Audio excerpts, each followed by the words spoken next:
मैं आज सोनीपत भी गया था पीटीआई के धरने पे, रोहतक पीटीआई के धरने पे भी गया था, और मैं अपने जज्जर में भी मैं आज आपके बीच में मैं पहुंचा हूं। बीच में डॉक्टर रघुवीर सिंह कादियान जी आए थे, उनसे जो हुड्डा साहब की हमारी बात हुई थी, जब समर्थन देने के लिए जो है राजेंद्र जून जी भी आए थे, बात होती रहती थी सारे जिलों में, और आप लोगों से भी सबसे बात होती रहती। मैं 2-3 बातें इसमें कहना चाहता हूँ। सबसे पहले तो ये सुप्रीम कोर्ट के फैसले को लेकर कुछ बयानबाजी आई है।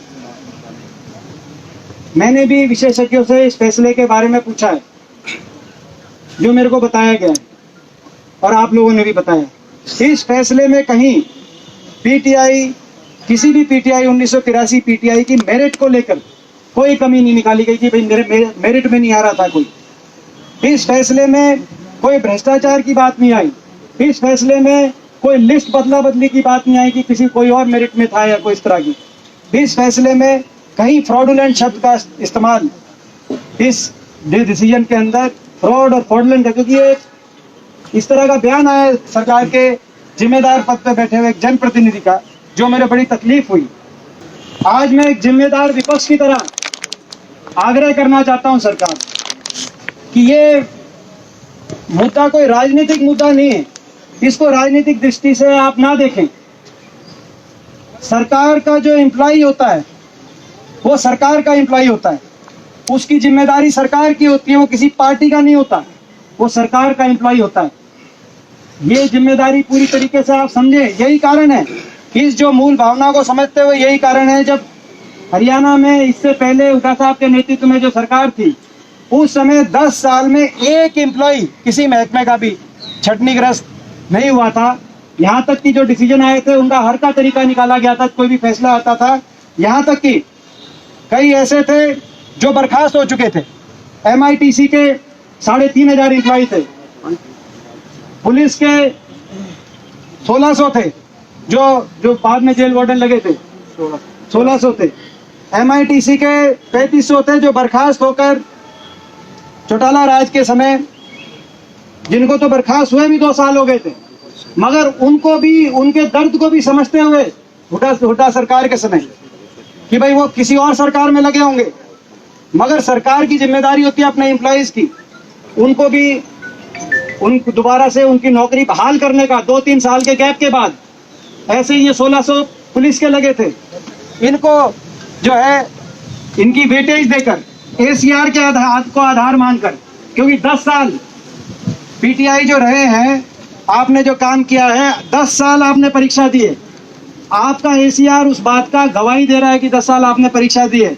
और इसीलिए ये जिस दिन ये फैसला आया उसी दिन हुड्डा साहब की तरफ से स्टेटमेंट आई थी कि वो जैसे पहले किया था हमने विधायिका शक्ति का इस्तेमाल, लेजिस्लेटिव पावर का इस्तेमाल विधानसभा में, तो ACR को आधार मानकर 10 साल का जो आपका काम ACR को आधार मानकर बिल विधानसभा में स्पेशल बिल लाया जाए, विधायिका पावर का, विधायिका शक्ति का इस्तेमाल हो और सबकी, जितने भी पीटीआई के हमारे साथी हैं, सबकी नौकरी को बहाल किया जाए। ये आज मैं मांग आपके बीच में दोबारा से इस सरकार से रखना है।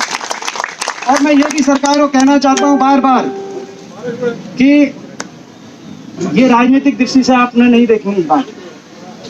अगर आप तुरंत ये फैसला लेंगे तो मैं विश्वास के साथ एक हरियाणा के नागरिक होने के नाते, कोई विपक्ष या सत्ता पक्ष की बात नहीं है, हरियाणा के नागरिक होने के नाते मैं कहना चाहता हूं कि आप अगर इसका रास्ता आप निकालेंगे, तुरंत बिल लाएंगे और नौकरी की बहाली का रास्ता प्रशस्त करेंगे, तो मुझे विश्वास है कि सभी पीटीआई और इनके सारे परिजन आपको दुआ देंगे, आपको आशीर्वाद देंगे। मैं सरकार से ये भी कहना चाहता हूँ, मैं जो है विपक्ष के नाते नहीं, हरियाणा के नागरिक होने के नाते कहना चाहता हूँ, ये बात आपको देखनी। हमारे जो सारे पीटीआई भाई हैं, इनके साथ न्याय सरकार करे, और जब तक नहीं करेगी तब तक आपके साथ हर तरीके से कहने की जरूरत नहीं। आपका दर्द हमारा अपना दर्द है, वो आपको भी पता है, मगर आपके साथ हर तरीके से एक भाई के नाते भी और एक जो है बच्चे के नाते भी और एक विपक्ष के नाते भी इसमें साथ और समर्थन रहेगा। विधानसभा के अंदर आज मैं अपनी तरफ से भी बोल रहा हूं और हरियाणा के विपक्ष के नेता चौधरी उपेंद्र सिंह हुड्डा जी की तरफ से भी संदेश हम सब लेके आए हैं, डॉक्टर साहब, गीता जी, कुलदीप जी, हम लोग लेके आए हैं कि विधानसभा में भी आपकी लड़ाई लड़ेंगे। सरकार इस विषय पर विशेष सत्र भी बुलाए, हम उसका स्वागत करेंगे। इसी विषय पर विशेष सत्र बुलाए, हम उसका स्वागत करेंगे। ये मैं अपनी तरफ से आपको विश्वास दिला रहा हूँ कि जिस दिन मेरी शपथ होगी, ये विधान जो लोक संसद शुरू होगी, तो ये पहला मुद्दा, शपथ होते ही पहला मुद्दा, मैं जो 1983 पीटीआई है, आपका मुद्दा पहला मुद्दा वहां पर उठाऊंगा, ताकि देश की सरकार का दबाव बने, चारों तरफ से दबाव बने तो सरकार पे कि इस तरह से निर्दयता से, निर्दय होकर काम नहीं चलेगा, संवेदनशीलता से काम चलेगा। सारे एप्लीकेंट थे, उनको एडजस्ट करा जा सकता था, वो भी ऑप्शन बीच में मिला था। बहुत कुछ कहने को बातें हैं, मगर जैसे मैंने कहा कि भाई नपे तुले शब्दों में, क्योंकि हमें समझदारी से लड़नी है। बाकी जो ये बात सही है, ये सरकार जो है से हमने आग्रह किया है, सारी लड़ाई लड़ेंगे सरकार से।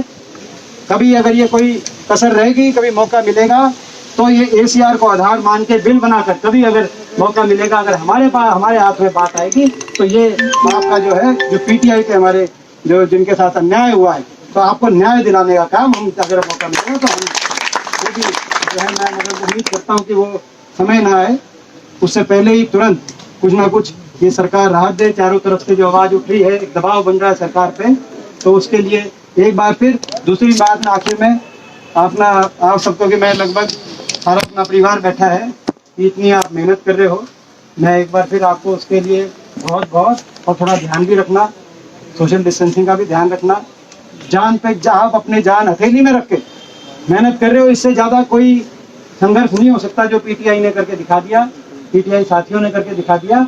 मगर उसमें आप ध्यान भी रखना, क्योंकि हम जो है उस बात की भी हमें आपके साथ आज चिंता है। तो आप सबका एक बार फिर आपके जज्बे को सलाम, और पूरा साथ और समर्थन आज भी दिया है, देते रहेंगे। कोई बात हो तो आप लोग टच में हो, सारे कई जिले वाले टच में हैं, अपनी बात आप पहुँचाते रहो, कोई भी कैसी बात होगी तो आपके साथ।